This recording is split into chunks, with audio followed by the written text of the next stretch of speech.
ഇടുക്കിയിൽ കടുംവെട്ട് തീരുമാനമോ എന്നാണ് super prime time ആദ്യം ചർച്ച ചെയ്യുന്നത്. അഡ്വക്കേറ്റ് ഹരീഷ് വാസുദേവൻ മുഖ്യമന്ത്രി വിളിച്ച യോഗത്തിൽ തുറന്ന മനസ്സോടെ സംബന്ധിച്ച വ്യക്തിയാണ് താങ്കൾ. ചില പ്രതീക്ഷകൾ താങ്കൾ അന്ന് അതിനുശേഷം പങ്കുവയ്ക്കുകയും ചെയ്തു. ഇപ്പോൾ ഈ മാർച്ച് 27 നടന്ന യോഗത്തിൻ്റെ കാര്യങ്ങൾ പുറത്തു വരുമ്പോൾ എന്തുകൊണ്ടാണ് വഞ്ചിക്കപ്പെട്ടു എന്ന തോന്നൽ അഡ്വക്കേറ്റ് ഹരീഷ് വാസുദേവൻ ഉണ്ടായത്? ഇടുക്കിയിലെ ഭൂമി പ്രശ്നം ചർച്ച ചെയ്യാനാണ് മുഖ്യമന്ത്രി യോഗം വിളിച്ചു ചേർത്തത്. കയ്യേറ്റമൊഴിപ്പിക്കലാണ് യോഗത്തിൻ്റെ നടപടിയെങ്കിൽ പങ്കെടുക്കില്ല എന്ന് ഞാൻ മാതൃഭൂമിയുടെ ചർച്ചയിൽ ഇതിനു മുമ്പ് തന്നെ സൂചിപ്പിച്ചിരുന്നു. പക്ഷേ ഇടുക്കിയിലെ ഭൂമി പ്രശ്നം നമ്മുടെ എല്ലാവരുടെയും പ്രശ്നമാണ്. അത് സത്യത്തിൽ പരിഹരിക്കേണ്ടതാണ്. ഒരു പൗരൻ എന്നുള്ള നിലയ്ക്ക്, ഒരു അഭിഭാഷകൻ എന്നുള്ള നിലയ്ക്ക് സർക്കാരിനെ സഹായിക്കാനുള്ള ബാധ്യതയുള്ളതുകൊണ്ടാണ് സർക്കാർ വിളിച്ചപ്പോൾ പൂർണ്ണ മനസ്സോടുകൂടി പോവുകയും മുഖ്യമന്ത്രിക്ക് യോഗത്തിൽ വെച്ച് തന്നെ സമ്പൂർണ്ണമായ പിന്തുണ പ്രഖ്യാപിക്കുകയും ചെയ്തത്. അപ്പോൾ ഞങ്ങളോട് മുഖ്യമന്ത്രി പറഞ്ഞത് ഇടുക്കിയിലെ ഭൂമി പ്രശ്നങ്ങൾ പൊതുവായി പറയുകയും ഗവൺമെൻറ്റിൻ്റെ നിലവിലുള്ള നയവും നിലപാടും ഒക്കെ പറയുകയും ചെയ്ത ശേഷം എന്താണ് നിങ്ങൾക്ക് പറയാനുള്ളത് എന്ന് ചോദിച്ചു. ഞങ്ങൾ ഓരോരുത്തരും ഞങ്ങളുടെ നിലപാട് പറഞ്ഞു. എന്നാൽ 1.5 മാസം മുമ്പ് ഇതേ മുഖ്യമന്ത്രി ഇടുക്കിയിലെ ജനപ്രതിനിധികളെ വിളിച്ചു ചേർത്ത യോഗത്തിൽ നാളിതുവരെ ഗവൺമെൻറ് എടുത്ത പോസിറ്റീവായ നടപടികളെ, കോടതി വിധികളെ, ഏറ്റവും സുപ്രധാനമായ കോടതി തീരുമാനങ്ങളെ, അവിടെ കൊടുത്തിരിക്കുന്ന അഫിഡവിറ്റുകളെ എല്ലാം അട്ടിമറിച്ചുകൊണ്ട് പുനർനിർണയം നടത്താൻ ഉൾപ്പെടെയുള്ള ബാക്കി സർക്കാർ ഉത്തരവുകൾ പുനരാലോചിക്കാൻ ഉൾപ്പെടെയുള്ള തീരുമാനം, അതിൻ്റെ ഡയറക്ഷൻ റവന്യൂ വകുപ്പിന് കൊടുത്തു കഴിഞ്ഞിരുന്നു. നമുക്കറിയാം, ഒരു യോഗം വിളിക്കുമ്പോൾ, ഇപ്പോൾ വേണു ഈ ചർച്ചയ്ക്ക് വിളിക്കുമ്പോൾ ഇന്നലെ ഇത് സംബന്ധിച്ച് എന്താണ് ചർച്ച നടന്നത് എന്നൊക്കെ വസ്തുത തുറന്നു പറഞ്ഞതിന് ശേഷമാണല്ലോ ചർച്ച നടത്തുക.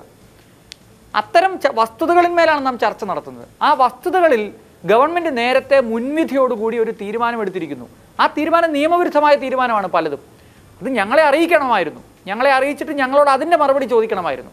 ഗവൺമെൻറ് പിൻവാതിലൂടെ ഒരു തീരുമാനമെടുക്കുകയും പരസ്യമായി പറയുമ്പോൾ ഈ തീരുമാനമെല്ലാം മറച്ചു വയ്ക്കുകയും ചെയ്യുന്നു. എന്തുകൊണ്ട് മറച്ചു വെച്ചു എന്ന് ഞാൻ പറയാം. മുഖ്യമന്ത്രിയുടെ ഫേസ്ബുക്ക് പോസ്റ്റോ അദ്ദേഹം 27-ാം തീയതി നടത്തിയ പത്രക്കുറിപ്പിൻ്റെ വിശദാംശങ്ങളോ പരിശോധിച്ചാൽ നിർണായകമായ ഈ തീരുമാനങ്ങളൊക്കെ മറച്ചു വയ്ക്കുകയാണ് ചെയ്തിട്ടുള്ളത്. എന്നാൽ ബാക്കിയെല്ലാം, പുറത്ത് പറയാവുന്നതെല്ലാം ആ ഫേസ്ബുക്കിലും അദ്ദേഹത്തിൻ്റെ പ്രസ് മീറ്റിലും ഒക്കെ പറഞ്ഞിട്ടുണ്ട്. ആരെ സഹായിക്കാനാണ് ഈ മറച്ചുവെക്കൽ മുഖ്യമന്ത്രി നടത്തിയത്? ഇത് പൗരന്മാർക്ക് മുഖ്യമന്ത്രിയിലുള്ള വിശ്വാസം കുറയ്ക്കുന്നതാണ്. ഒരു മീറ്റിങ്ങിന് വിളിക്കുമ്പോൾ ബാക്ക്ഗ്രൗണ്ടിൽ ഞാൻ ചില തീരുമാനങ്ങൾ എടുത്തിട്ടുണ്ട് എന്ന് പറയാത്തത് വഞ്ചനയായിട്ടാണ് എനിക്ക് തോന്നുന്നത്. ശരി, CPI ഇടുക്കി ജില്ലാ സെക്രട്ടറി KK ശിവരാമൻ, അദ്ദേഹം യാത്രയിലാണെങ്കിലും ഇപ്പോൾ ടെലിഫോൺ ലൈനിലുണ്ട് ഈ ചർച്ചയോട് സഹകരിക്കാൻ. ശ്രീ KK ശിവരാമൻ, ഞാൻ മനസ്സിലാക്കുന്ന താങ്കൾ ആ യോഗത്തിൽ പങ്കെടുത്ത വ്യക്തിയാണെന്നാണ്, സർവകക്ഷി യോഗത്തിൽ. ഇവിടെ ഹരീഷ് അടക്കം പറയുന്നത് അന്ന് മുഖ്യമന്ത്രി ഇത്തരം നിർണായകമായ തീരുമാനങ്ങളെടുത്തൊരു വിവരം ബന്ധപ്പെട്ട ഇത്തരമൊരു യോഗത്തിൽ അറിയിക്കുകയുണ്ടായിട്ടില്ല, അതൊരു കൊടും വഞ്ചനയായിരുന്നു എന്നാണ്. താങ്കൾക്കും സമാനമായ അനുഭവമാണോ പറയാനുള്ളത്? അല്ല, എനിക്കിപ്പോൾ ചർച്ച ചെയ്യുന്ന വിഷയങ്ങൾ വ്യക്തമായിട്ടില്ല. ഞാൻ പങ്കെടുത്ത യോഗം കഴിഞ്ഞ 7-ാം തീയതി ഞായറാഴ്ച നടന്ന യോഗമാണ്. അവിടെ പിന്നെ കയ്യേറ്റം ഒഴിപ്പിക്കൽ അടക്കമുള്ള പ്രധാനപ്പെട്ട പ്രശ്നങ്ങളെക്കുറിച്ചാണ് ചർച്ച ചെയ്തത്. മാർച്ച് 27-ന് ഇടുക്കിയിലെ ജനപ്രതിനിധികളുമായി മുഖ്യമന്ത്രി ആശയവിനിമയം നടത്തുകയും അതിൻ്റെ അടിസ്ഥാനത്തിൽ ചില തീരുമാനങ്ങൾ എടുക്കാൻ റവന്യൂ വകുപ്പിന് നിർദ്ദേശം നൽകുകയും ചെയ്തു. അത് ഈ CHR വനഭൂമിയല്ല, റവന്യൂ ഭൂമിയാണ് എന്ന നിലയിൽ തുടർ നടപടികൾ എടുക്കണം എന്നതടക്കമുള്ള നിർദ്ദേശങ്ങളാണ്. മാർച്ച് മാസം 27-ാം തീയതി കൂടിയ യോഗത്തിലെടുത്ത തീരുമാനങ്ങൾ വളരെ കൃത്യമായിട്ടും എനിക്കറിഞ്ഞുകൂടാ. അവിടെ ഞാൻ മനസ്സിലാക്കിയത് അവിടുത്തെ പ്രധാനപ്പെട്ട വിഷയം കയ്യേറ്റം ഒഴിപ്പിക്കലും പട്ടയ വിതരണവുമായിരുന്നു. ആ പട്ടയത്തെ സംബന്ധിച്ചുള്ള ചർച്ചയും തീരുമാനം ഇവിടെ പ്രധാനമായിട്ട് എടുത്തു. കയ്യേറ്റം ഒഴിപ്പിക്കുന്നതിനുള്ള നിർദ്ദേശങ്ങൾ റവന്യൂ വകുപ്പിന് കൈമാറുകയും ചെയ്തു. അതിനപ്പുറത്തെ തീരുമാനങ്ങളെക്കുറിച്ച് എനിക്ക് വ്യക്തമായ വിവരം ഇതുവരെ കിട്ടിയിട്ടില്ല. ഇന്നിപ്പോൾ വകുപ്പ് മന്ത്രി അടക്കം പ്രതികരിച്ചിരിക്കുകയാണ് ഈ വിഷയത്തിൽ. എന്ന് മാത്രമല്ല, ഇത് ഒരു മാധ്യമ സൃഷ്ടിയല്ല, ഇത് സ്റ്റാർഡായിട്ടുള്ള ചോദ്യത്തിന് മറുപടിയായി വന്ന വിവരങ്ങളിൽ ഉൾപ്പെട്ടതാണിത്. അപ്പോൾ ഇതൊന്നും താങ്കൾക്ക് അറിവില്ലാത്ത കാര്യങ്ങളുമല്ല. ഈ യോഗത്തിൽ പിന്നീട് നിർദ്ദേശങ്ങളായി വന്ന ചില കാര്യങ്ങൾ ഞാൻ പറയാം, താങ്കൾ അതിനെപ്പറ്റി ഇതുവരെ ധരിച്ചിട്ടില്ല എങ്കിൽ.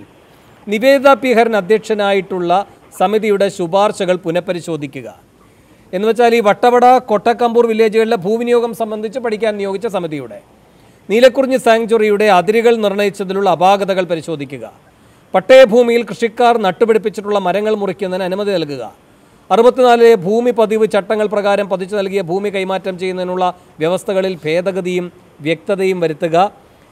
ചീഫ് സെക്രട്ടറി 2015 നൽകിയ സത്യവാങ്മൂലത്തിലുള്ള അപാകത പരിഹരിക്കുക. ഇങ്ങനെ പോവുകയാണ്. ഇതൊക്കെ കയ്യേറ്റക്കാർക്ക് എല്ലാ തരത്തിലുള്ള അംഗീകാരവും നൽകുന്ന നടപടികൾ എന്നാണ് ഇപ്പോൾ വിമർശനം ഉയർന്നിരിക്കുന്നത്. ഒന്നത് ഈ ട്രെയിൻ യാത്രക്കിടയിലായ വളരെ വ്യക്തമാകുന്നില്ല.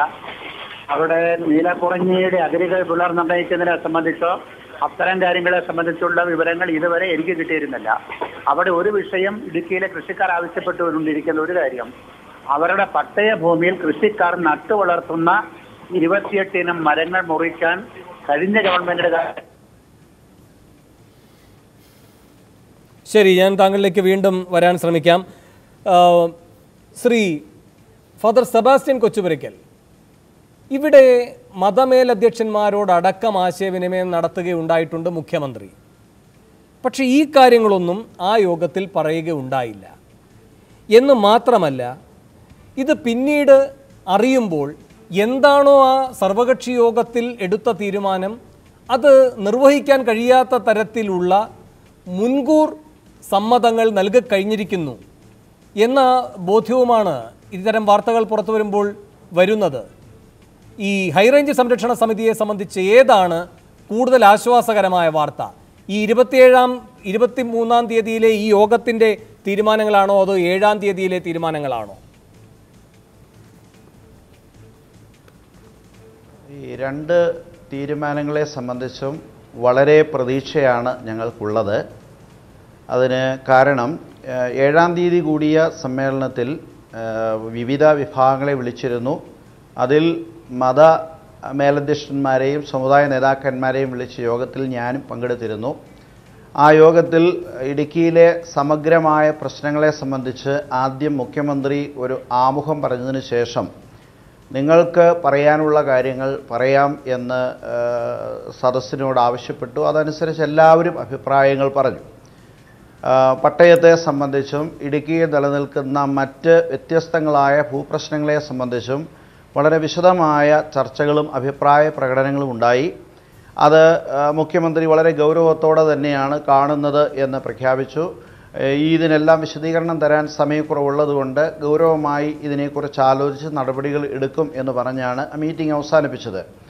തീർച്ചയായിട്ടും ഞങ്ങളുടെ ആശങ്കകൾ പങ്കുവച്ചിരുന്നു. അതുപോലെ തന്നെ സർക്കാരിൻ്റെ പ്രഖ്യാപനങ്ങൾ നടപടികളിലേക്ക് വരാത്തതിലുള്ള ഞങ്ങളുടെ പ്രതിഷേധങ്ങൾ. ഇപ്പൊ ഞാൻ ശ്രീ കെ ശിവരാമന് വായിച്ചു കേൾപ്പിച്ച ചില കാര്യങ്ങളുണ്ടല്ലോ ഫാദർ, അതൊക്കെ നിങ്ങളുടെ ആശങ്കകളായിരുന്നോ?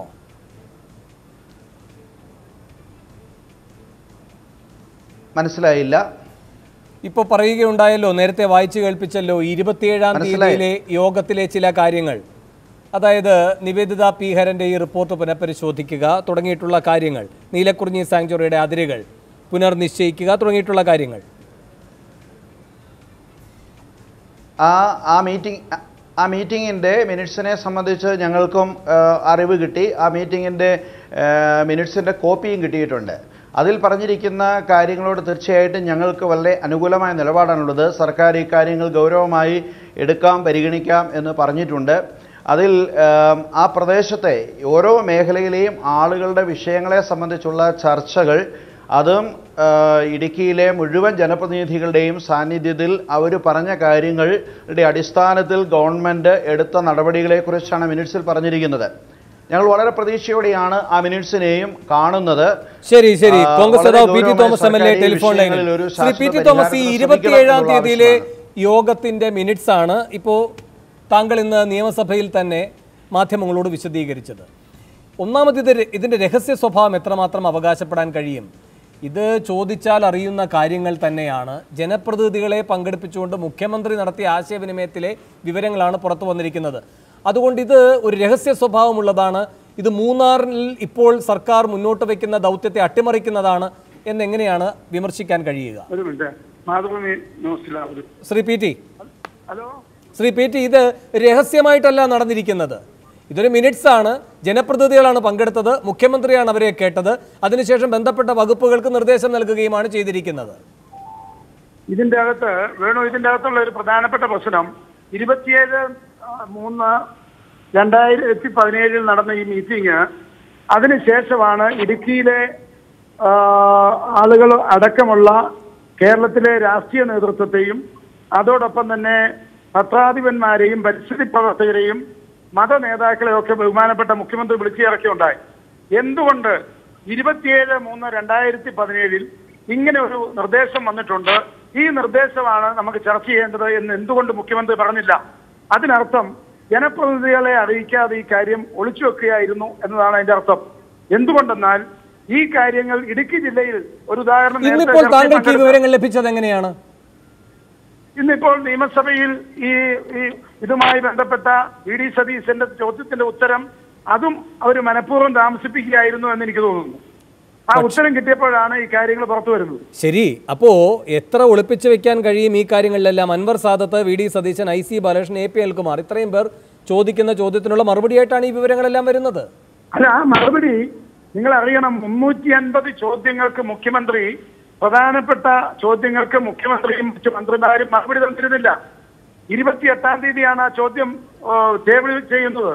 യഥാർത്ഥത്തിൽ ഈ കാര്യങ്ങളിൽ ഗവൺമെന്റ് എന്തോ ഒളിച്ചു വെക്കാനുണ്ട് എന്ന് സൂചിപ്പിക്കുന്ന നടപടിയാണ്. ഇപ്പൊ അതിലൊരു ഉദാഹരണം പറയാം. കൃഷിക്കാർ നട്ടുവളർത്തിയ മരം മുറിക്കാൻ അനുമതി കൊടുക്കുന്നതിനെ സംബന്ധിച്ചാണ് ഒന്ന്. ഇടുക്കി ജില്ലയിൽ കൃഷിക്കാർ നട്ടുവളർത്തിയ മരം മുറിക്കുന്നതിന് ഇപ്പൊ യാതൊരു നിയമ തടസ്സവും ഇല്ല. ഒരു ദിവസം ഒരു 150 ലോഡ് തടി ഇപ്പൊ ഇടുക്കി ജില്ലയിൽ നിന്ന് പുറത്തേക്ക് പോകുന്നുണ്ട്. ആകെ തടസ്സമുള്ളത് ഭൂമി കൈയേറി ഗ്രാൻഡീസും യൂക്കാലിപ്റ്റസും കൃഷി ചെയ്തിരിക്കുന്ന ദേവികുളം താലൂക്കിലെ മരം മുറിക്കുന്നതിനാ തടസ്സം. അത് നിവേദിത പീഹരന്റെ റിപ്പോർട്ടിലും അതുപോലെ തന്നെ ഗവൺമെന്റിന്റെ മറ്റ് ബന്ധപ്പെട്ടവരുടെ റിപ്പോർട്ടിലും പറഞ്ഞിരിക്കുന്ന കാര്യമാണ്. അല്ലാതെ ഇടുക്കി ജില്ലയിലെ കൃഷിക്കാർക്ക് അവർ നട്ടുവളർത്തിയ മരം മുറിക്കുന്നതിന് യാതൊരു തടസ്സവും ഇല്ല. അത് പ്രത്യേകിച്ച് ഇങ്ങനെ ഗവൺമെന്റ് പറയേണ്ട കാര്യമില്ല. അപ്പോൾ സ്ഥലം കയ്യേറി ഈ മരങ്ങൾ വെട്ടിമുറിക്കുന്നതിന് വേണ്ടിയിട്ടാണ് ഇവരുടെ ശ്രമം ഒന്ന്. രണ്ടാമത്തെ കാര്യം, ജോയിസ് ജോർജ് എന്ന് പറയുന്ന MP കസ്റ്റഡിയിലെടുത്തിരിക്കുന്ന അല്ലെങ്കിൽ കൈയടക്കി വെച്ചിരിക്കുന്ന 32 ഏക്കർ ഭൂമി സംരക്ഷിക്കാൻ വേണ്ടി കൊട്ടാക്കമ്പൂർ വില്ലേജിലെ 58-ാം ബ്ലോക്ക് പ്രത്യേകമായി ഈ കാര്യത്തിൽ ഗവൺമെന്റ് ഈ കമ്മിറ്റിയിൽ തീരുമാനം പറഞ്ഞിരിക്കുകയാണ്. ഗവൺമെന്റ് ഒരു മാതൃക കാണിക്കേണ്ടത് ആദ്യം ജനപ്രതിനിധികൾ കൈയേറി ഒഴിപ്പിക്കണ്ടേ? ഞങ്ങൾ എന്നും പറഞ്ഞിട്ടുള്ള കാര്യമുണ്ട്. കോൺഗ്രസുകാർ കൈയേറിയിട്ടുണ്ടല്ലോ, ആദ്യം കോൺഗ്രസുകാരെ ഒഴിപ്പിച്ചിട്ട് ബാക്കിയുള്ളവരെ മതി. എന്തുകൊണ്ട് ഗവൺമെന്റ് നടപടി എടുക്കുന്നില്ല? ഇപ്പം ജനപ്രതിനിധികളുടെ കയ്യേറ്റം, MM മണിയുമായി ബന്ധപ്പെട്ട സഹോദരങ്ങളുടെ കയ്യേറ്റം, അതുപോലെ തന്നെ രാജേന്ദ്രന്റെ കയ്യേറ്റം, ചിന്നക്കനാലിലെ ആൽവിന്റെ കയ്യേറ്റം, കറിയായൻ കുടുംബത്തിന്റെ കയ്യേറ്റം, ഇതെല്ലാം സംരക്ഷിക്കാൻ വേണ്ടി ഒരു ഗവൺമെന്റ് എന്തിനാണ് നിന്നു കൊടുക്കുന്നത്? ആദ്യം കമ്മ്യൂണിസ്റ്റ് പാർട്ടിയുടെ പേരിൽ അധികാരത്തിൽ വന്ന പിണറായി ഗവൺമെന്റ് ഈ ഗവൺമെന്റ് ജനവിരുദ്ധ ഗവൺമെന്റ് ആണെന്ന് തെളിയിച്ച നിരവധി സംഭവങ്ങളുണ്ട്.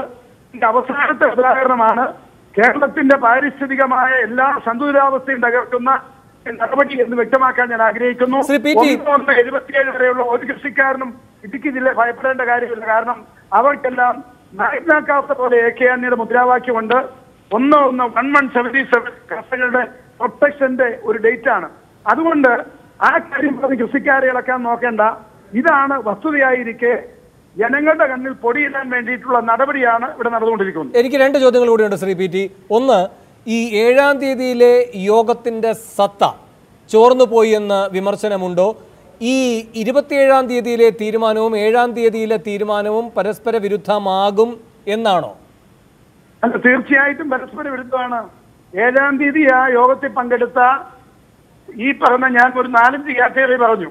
ഇവരിൽ ആരോടും 27/3/2011 ഇടുക്കിയിലെ കൃഷിക്കാരെ വിളിച്ച് മൂന്നാർ കയ്യേറ്റം അടക്കമുള്ള കാര്യങ്ങളിൽ ഗവൺമെന്റ് ഇങ്ങനെ ഒരു ആലോചന നടത്തി ഗവൺമെന്റ് ഇങ്ങനെ ഒരു അഭിപ്രായം ആരായാനോ അല്ലെങ്കിൽ ഒരു ഉത്തരവ് നൽകാനോ ഉള്ള രീതിയിലേക്ക് നീക്കം നടത്തുന്നു എന്ന് അവർ പറയണം.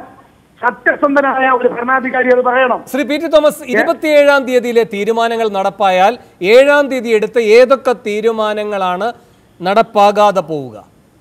വൻകിട കയ്യേറ്റക്കാരെ ഒഴിപ്പിക്കും എന്നുള്ളതാണ് 27-ാം തീയതിയിലെ തീരുമാനത്തിന്റെ ഒരു അന്തസത്ത.